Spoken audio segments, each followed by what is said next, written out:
नमस्कार. VIP talkies या आपल्या चॅनलमध्ये मी विलास गावरस्कर आपल्या सर्वांचं मनापासून स्वागत करतो. मंडळी, कलाकार हा जन्माला यावा लागतो असं आपण म्हणतो, पण नुसतं जन्माला येऊन तो चालत नाही, तर त्याला पैलू पाडणं, त्याला संधी मिळणं आणि ती लोकांपर्यंत ती कला पोहोचणं या सगळ्याच गोष्टी खूप महत्त्वाच्या असतात. आज आपण अशाच एका कलाकाराबद्दल बोलणार आहोत, ज्या कलाकाराने म्हणजे ज्या व्यक्तीने केवळ हौस म्हणून कामाला सुरुवात केली किंवा याची कल्पना नव्हती की पुढे त्यांचं ते करिअर होईल, पण परिस्थितीमुळे किंवा अपघाताने असं म्हणूया आपण, अपघाताने त्यांना हा व्यवसाय पत्करावा लागला आणि त्यांच्यातली कला ही अधिक फुलली, अधिक बहरली आणि लोकांपर्यंत गेली, त्यांना लोकमान्यता मिळाली. या कलाकाराचं नाव आहे सुहासिनी देशपांडे. सुहासिनी देशपांडे म्हटल्याबरोबर आपल्याला काही अशा अभिनेत्री आठवतात की ज्यांनी खाष्ट सासू रंगवलेली आहे. अर्थातच पहिल्या क्रमांकावर येतात ललिता पवार, त्यानंतर उषा नाडकर्णी. अशा खाष्ट सासूंच्या पंक्तीमध्ये स्वतःची वेगळी शैली सुहासिनी देशपांडे यांनी निर्माण केली. जसं मगाशी मी म्हणालो की केवळ परिस्थितीमुळे त्यांना हा व्यवसाय पत्करावा लागला, त्याचप्रमाणे सुहासिनी देशपांडे यांनी वयाच्या 11व्या वर्षी नृत्य करायला सुरुवात केली. त्यांना नृत्याची खूप लहानपणी आवड होती, लहानपणापासून आवड होती. आपण नाचावं, आपण नृत्य करावं, लोकांच्या समोर काहीतरी सादर करावं असं त्यांना वाटत होतं, पण त्यातलं बाकी पुढे शास्त्रोक्त पद्धत माहिती नव्हती. आता गणेशोत्सवाचे दिवस आहेत. गणेशोत्सव आणि इतर सांस्कृतिक कार्यक्रम याच्यामध्ये बहुतेक कलाकारांना एक व्यासपीठ मिळतं. सुहासिनी ताईंना सुद्धा हे व्यासपीठ मिळालं. त्या व्यासपीठाच्या माध्यमातून त्या नृत्याचे कार्यक्रम करायला लागल्या आणि अशातच त्यांची ओळख ज्येष्ठ नृत्यांगना लीला गांधी यांच्याशी झाली. लीला गांधी यांच्याबरोबर मग त्या काम करायला लागल्या. त्यानंतर त्यांचे एक जवळच्या मैत्रीण होत्या, त्या नृत्याचे कार्यक्रम करायच्या. त्यांच्याबरोबर त्यांना काम करण्याची संधी मिळाली आणि ही संधी घरची परिस्थिती हलाखीची होती, बेताची होती, म्हणून त्यांना ती करावी लागली. त्यातून नृत्याचे कामं होत गेले, थोडेसे पैसे किंवा मानधन मिळत गेलं आणि ते मानधन पण किती, त्या काळामध्ये 10 रुपये. हे 10 रुपयाचं मानधन घेऊन सुहासिनीताईंचं घर चालणार होतं. त्यांचा संसार जो आहे तो व्यवस्थित पद्धतीने चालणार होता, म्हणून त्यांना ते काम करावं लागलं. आणि पुढे मग लीलाताई गांधी यांच्या ओळखीमुळेच त्यांच्या नाट्यसृष्टीमध्ये त्यांचा प्रवास सुरू झाला. त्यांनी बरेचशी वगनाट्य पण केली, कथा अकलेच्या कांदाची किंवा घोटाळ्याशिवाय पुढारी नाही, घोटाळ्याशिवाय गाव नाही, हे अशा पद्धतीची अनेक वगनाट्य केली. त्यातून थोडे पैसे मिळत गेले आणि स्टेजचा किंवा रंगभूमीचा, रंगमंचावरचा अभ्यास किंवा त्यांचा वावर हा सुद्धा खूप सहज होत गेला. त्यातून मग चित्रपट मिळत गेले आणि अनेक चित्रपट त्यांनी केले.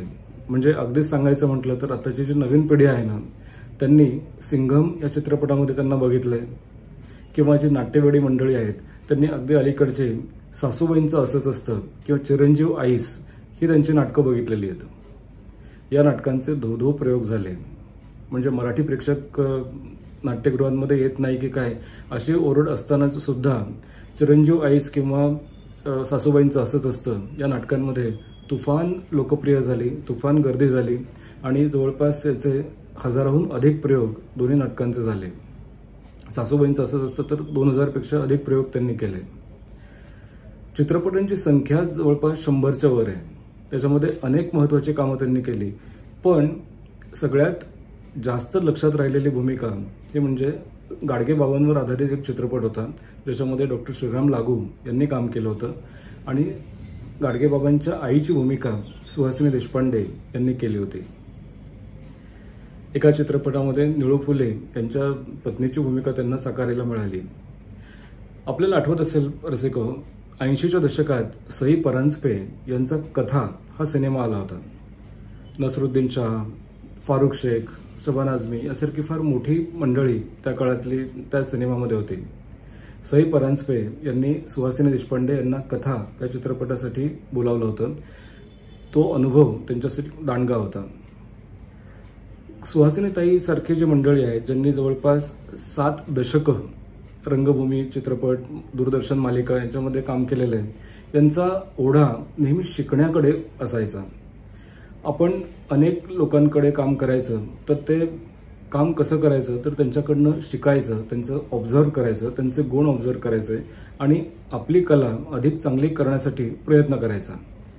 म्हणजे सांगायला खूप बरं वाटतं, पण सुहासिनी देशपांडे यांनी राजा परांजपे, राजा गोसावी, शरद तळवलकर, अरुण सरनाईक, निळू फुले अशा दिग्गज मंडळींबरोबर काम केलंय. पण हे काम करत असताना त्यांची भूमिका ही विद्यार्थ्याची भूमिका होती. त्यांना असं वाटत होतं की या मंडळींकडून जितकं आपल्याला शिकता येईल तितकं आपण शिकून घ्यावं, ज्याचा पुढे कलेला आपल्याला उपयोग होईल. म्हणून नेहमीच म्हणतात ना की कलाकार किंवा artist is always restless person. तो कायम अस्वस्थ असतो. कलाकार कधी स्वस्थ नसतो. सेटलमेंट आणि रिटायरमेंट या दोन्ही गोष्टी त्याच्यासाठी नसतात.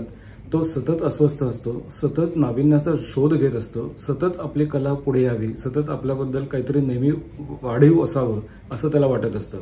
आणि ही जी प्रक्रिया आहे, ही जी प्रोसेस आहे, ती निरंतर चालणारी प्रोसेस असते. त्यामुळे कलाकार कधी समाधानी नसतो. तो ज्या दिवशी समाधानी असतो तो त्याचा शेवटचा दिवस असतो. सुहासिनीताईंचा शेवट हा आत्ताच गेल्या आठवड्यामध्ये झाला. हा प्रवास त्यांचा अथक चाललेला होता, अव्याहतपणे चाललेला होता आणि त्यांची विद्यार्थी दशा खऱ्या अर्थाने आता संपली असं म्हणायला पाहिजे. कारण त्या अव्याहतपणे शिकत होत्या, सतत शिकण्याचा प्रयत्न करत होत्या आणि त्यातून त्यांना अनेक उत्तम कामं मिळाली, ज्यांना लोकांनी सुद्धा खूप चांगल्या पद्धतीने प्रोत्साहन दिलं, प्रेम दिलं. जीवन गौरव हा मानाचा पुरस्कार सुद्धा त्यांना मिळाला.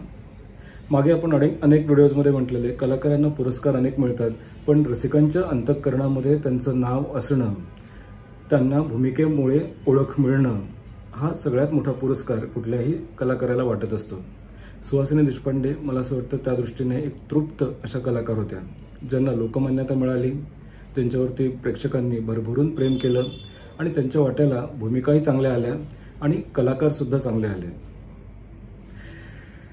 सुहासिनी देशपांडे यांचा प्रत्यक्ष रूपातला प्रवास जरी इथे संपलेला असला तरी सुद्धा माझी खात्री आहे येणारी अनेक दशकं, अनेक पिढ्या सुहासिनी देशपांडे या रसिकांच्या अंतःकरणामध्ये एक उत्तम कलाकार म्हणून कायम राहतील. पुन्हा नवीन कलाकारासह नवीन व्हिडिओमध्ये भेटूया. तोपर्यंत नमस्कार.